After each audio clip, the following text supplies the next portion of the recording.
As soon as Caitlin Clark and the Indiana Fever were eliminated, Alyssa Thomas, Connecticut's best player, or Connecticut's most hyped player, went to the podium and started complaining about Caitlin Clark fans.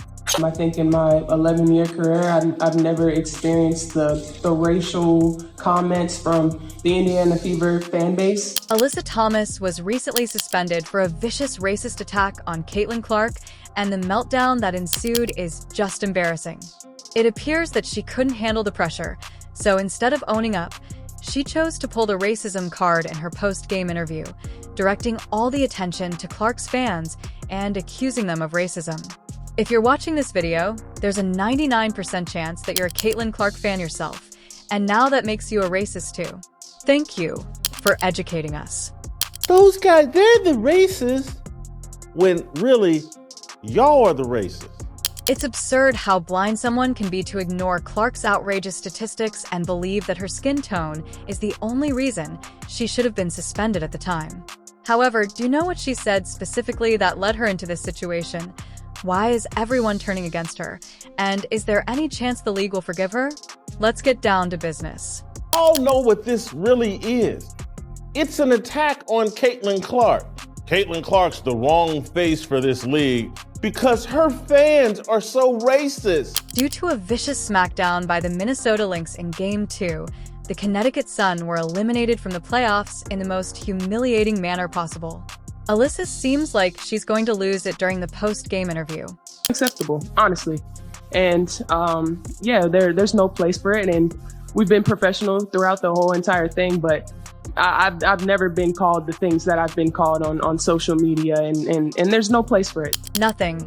And when a reporter finally ventured to bring up her performance, it was as if a switch was thrown. Rather than confronting the obvious, her total lack of presence during the playoffs, she immediately launches into an attack, blaming Caitlin Clark supporters of racism. She didn't claim that there were only a few trolls on the internet or that she struggled with hate speech on social media.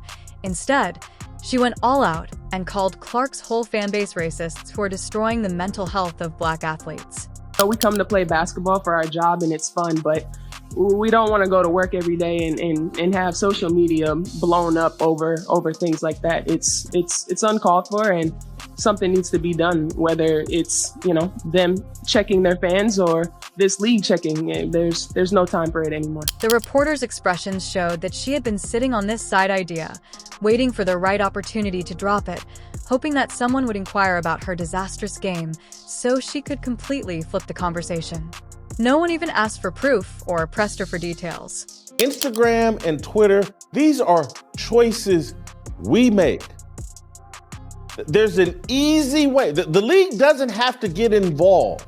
The Indiana Fever don't have to do something to get you away from social media. Put your phone down. Don't download the apps. Don't engage. They simply let her leave, moving the focus from her playoff failure to this staged controversy rather than condemning her for her pathetic performance. Everyone was abruptly enmeshed in the fan base of Alyssa Thomas versus Caitlin Clark. It's almost amazing how fast she was able to change the narrative, transforming herself from the GOAT in the worst sense into a purported victim of racism.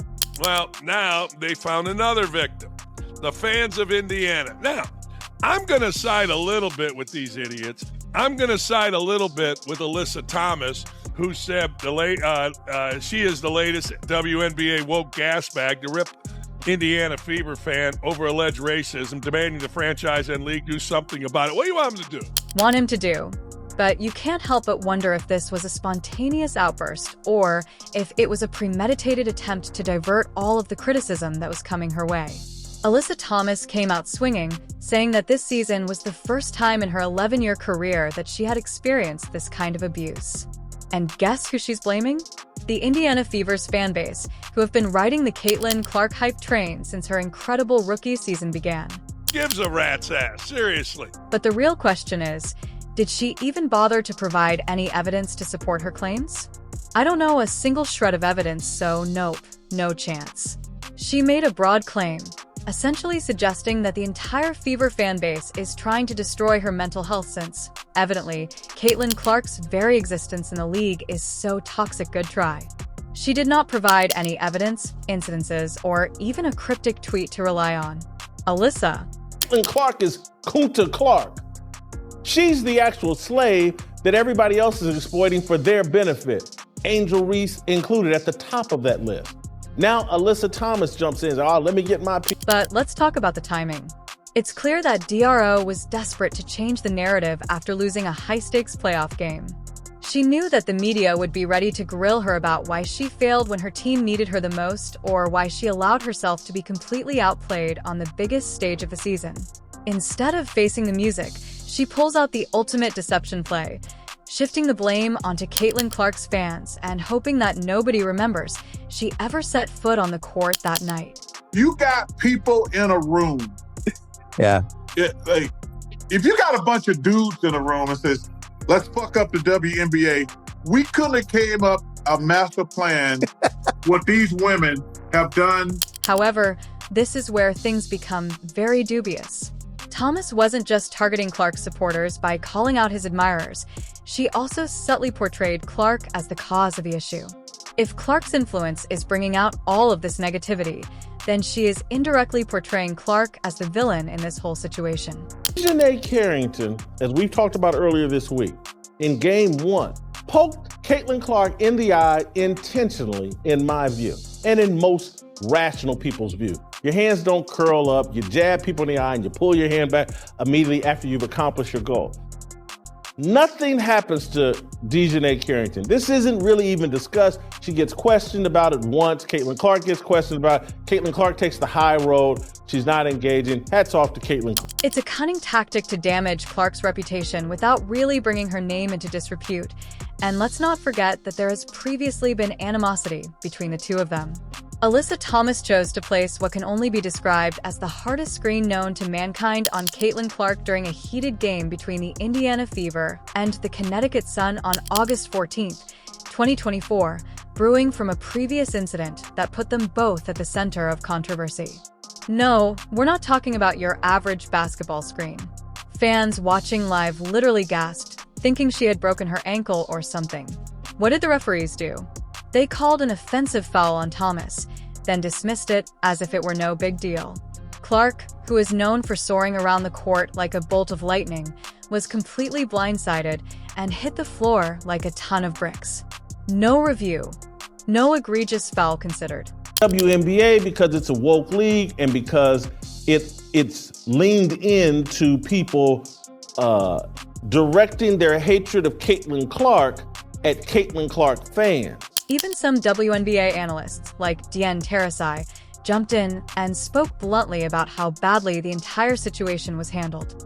She stated unequivocally that Thomas should have been sent off for a play that was careless, but did Clark herself make a big deal out of it?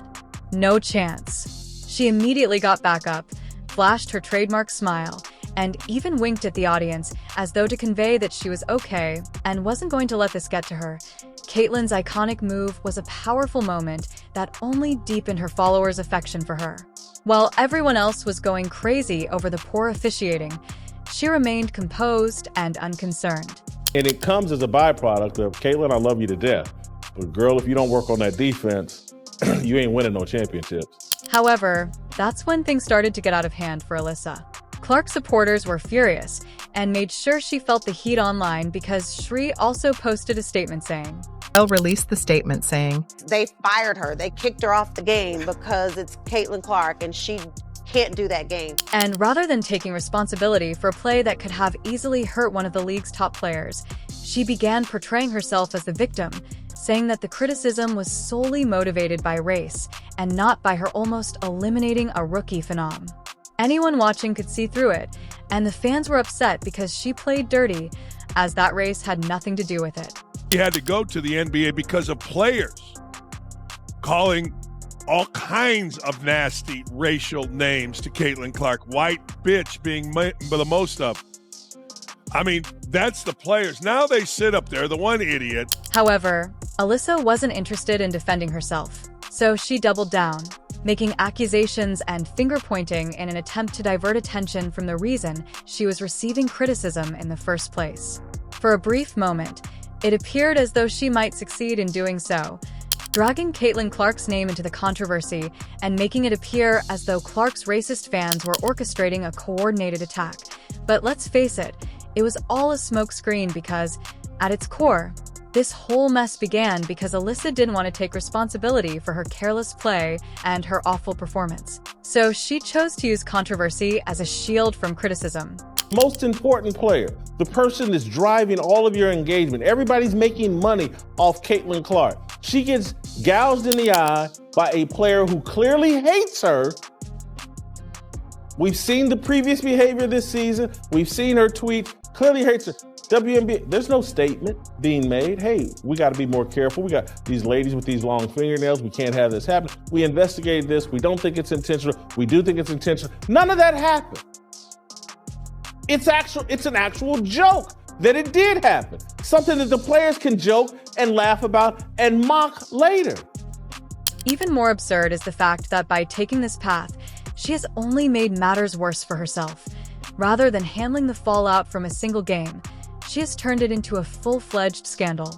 She believed she could sidestep one controversy by starting another, but all she has done is dig herself deeper, and it wasn't just the fans who were raising a ruckus.